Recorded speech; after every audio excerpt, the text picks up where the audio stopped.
Bismillahirrahmanirrahim. Assalamualaikum warahmatullahi wabarakatuh.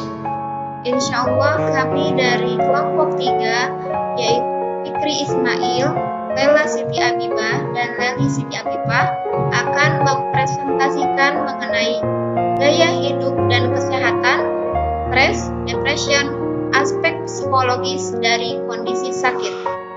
Baik, langsung saja. Gaya hidup adalah pola perilaku individu sehari-hari yang diekspresikan dalam aktivitas, minat, dan opininya untuk mempertahankan hidup, sedangkan gaya hidup sehat dapat disimpulkan sebagai serangkaian pola perilaku atau kebiasaan hidup sehari-hari untuk memelihara dan menghasilkan kesehatan, mencegah resiko terjadinya penyakit, serta melindungi diri untuk sehat secara utuh. Kemudian yang kedua ada pembentukan gaya hidup sehat. Nah, terbentuknya perilaku sehat disebabkan oleh 3 aspek. Apa saja itu? Yang pertama yaitu pengetahuan. Pengetahuan adalah hasil penginderaan manusia yang melalui proses belajar atau hasil tahu seseorang terhadap objek melalui indera yang dimiliki. Kemudian yang kedua yaitu sikap. Sikap adalah respon tertutup seseorang terhadap stimulus atau objek tertentu yang melibatkan faktor pendapat dan emosi yang bersangkutan, senang tidak senang, setuju tidak setuju, baik tidak baik, dan sebagainya. Kemudian yang ketiga yaitu tindakan atau praktik. Seperti yang telah disebutkan bahwa sikap adalah kecenderungan untuk bertindak atau praktik.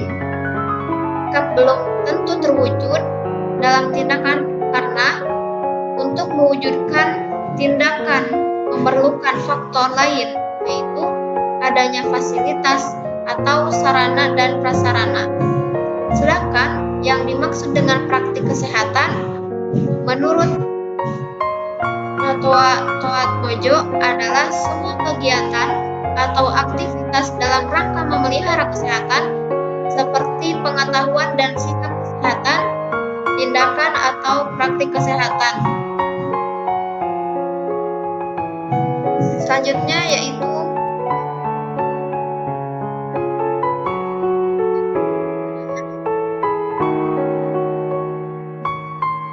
proses belajar merupakan suatu usaha untuk memperoleh hal-hal baru dalam tingkah laku, pengetahuan, percakapan, keterampilan, dan nilai-nilai dengan aktivitas kejiwaan sendiri.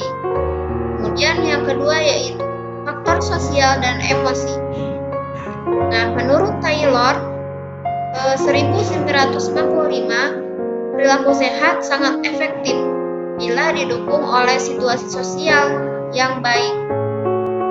Kemudian yang ketiga yaitu faktor persepsi dan kognitif. Sarafino menyebutkan bahwa faktor kognitif memerankan peranan penting dalam perilaku sehat seseorang.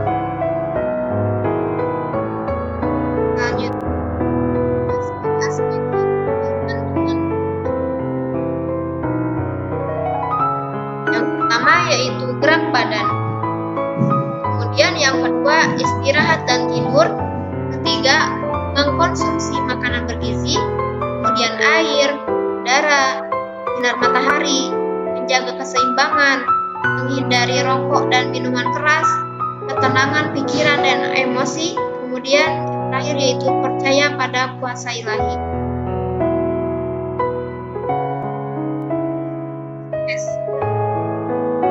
Stres adalah salah satu dampak perubahan sosial dan akibat dari suatu proses modernisasi yang biasanya diikuti oleh proliferasi teknologi, perubahan tatanan hidup, serta kompetisi antar individu yang makin berat. Nah, sumber stres dapat dikategorikan. Apa saja itu? Nah, yang pertama yaitu traumatic event. Nah, apa itu traumatic event? Traumatic event merupakan sumber stres yang paling dikenali, yaitu situasi bahaya yang ekstrim. Nah, kemudian yang kedua, controllability. Nah, apa itu? Nah, semakin tampak tak terkendalikannya suatu peristiwa, besar kemungkinan peristiwa itu dianggap stressful. Nah, seperti itu. Kemudian yang ketiga yaitu predictability. Mampu memprediksi atas terjadinya peristiwa stres, walaupun individu tidak dapat mengendalikannya, namun biasanya dapat menurunkan derajat stres. Selanjutnya ada challenging our limits. Beberapa situasi yang terkendalikan dan terprediksikan masih dapat dialami sebagai peristiwa stressful karena menekan sampai batas-batas kemampuan dan menggoyahkan pandangan kita terhadap diri kita sendiri. Kemudian internal conflict stress. Apa itu? Nah, internal conflict stress ini juga dapat ditimbulkan oleh proses internal, yaitu konflik yang tidak terpecahkan, yang mungkin disadari atau tidak disadari. Nah, terakhir yaitu psychological reaction to stress. Nah, situasi stres menghasilkan reaksi emosional, mulai dari kegembiraan sampai emosi umum seperti kecemasan, kemarahan, kekecewaan, dan depresi. Selanjutnya, depresi. Apa itu depresi? Ini adalah suatu yang disertai gejala-gejala seperti gangguan somatik maupun gangguan psikomotor dalam kurun waktu tertentu dan digolongkan ke dalam gangguan efektif. Nah, di sini terdapat faktor penyebab timbulnya depresi yang dikemukakan oleh Lubis pada tahun 2009. Nah, yang pertama ada faktor fisik. Nah, faktor fisik ini juga terdapat beberapa faktor. Nah, yang pertama yaitu faktor genetik, susunan kimia otak dan tubuh, faktor usia, gender, gaya hidup, penyakit fisik, obat-obatan terlarang, kurangnya cahaya matahari. Kemudian yang kedua yaitu ada faktor psikologis. Nah, apa saja? Yang pertama yaitu kepribadian, kemudian yang kedua pola pikir, selanjutnya ada harga diri, stres, lingkungan keluarga, dan penyakit jangka panjang.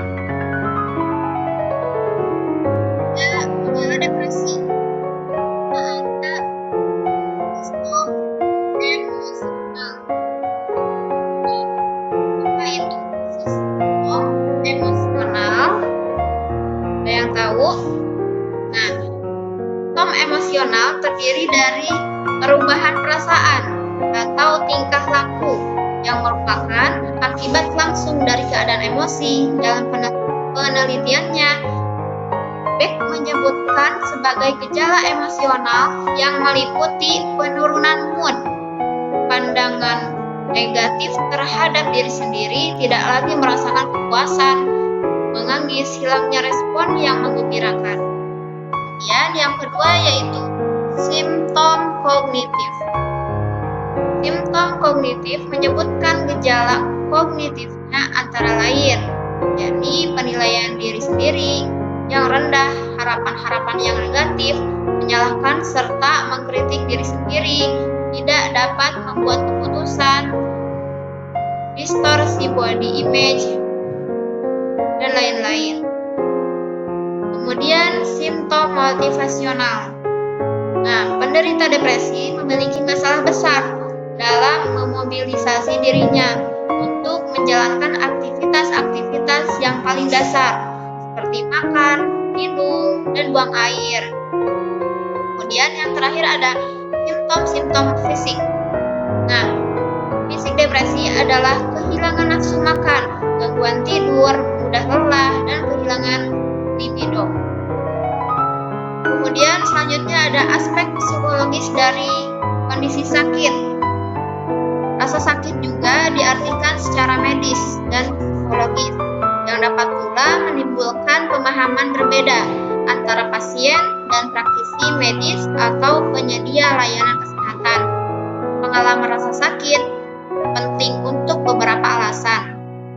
Rasa sakit adalah sensori dan pengalaman emosional mengenai ketidaknyamanan yang umumnya terkait dengan adanya kerusakan jaringan dan iritasi secara nyata. Dan selanjutnya yaitu teori rasa sakit. Yang pertama yaitu specificity theory. Apa itu? Adanya sistem dan area sensori sendiri untuk rasa sakit. Yang kedua, tidak ada sistem dan area tersendiri untuk menerima rasa sakit. Kemudian di sini ada tipe-tipe rasa sakit kronis. Yang pertama yaitu chronic benign pain. Terjadi sepanjang waktu dalam 6 bulan atau lebih, intensitas bervariasi, cenderung kondisi tidak berbahaya atau tidak parah. Kemudian yang kedua, recurrent acute pain. Episode rasa sakit yang muncul sesaat dengan karakter akut, namun terjadi lebih dari 6 bulan. Kemudian yang ketiga, chronic progressive pain. Terjadi lebih dari 6 bulan dan bertambah parah seiring bertambahnya waktu. Kemudian teknik-teknik mengontrol rasa sakit. Nah, apa saja?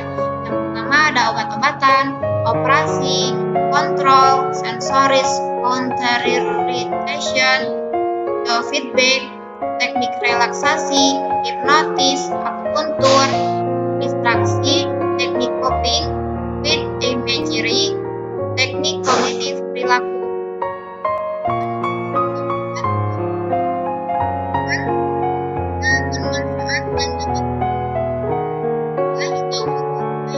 Assalamualaikum warahmatullahi wabarakatuh.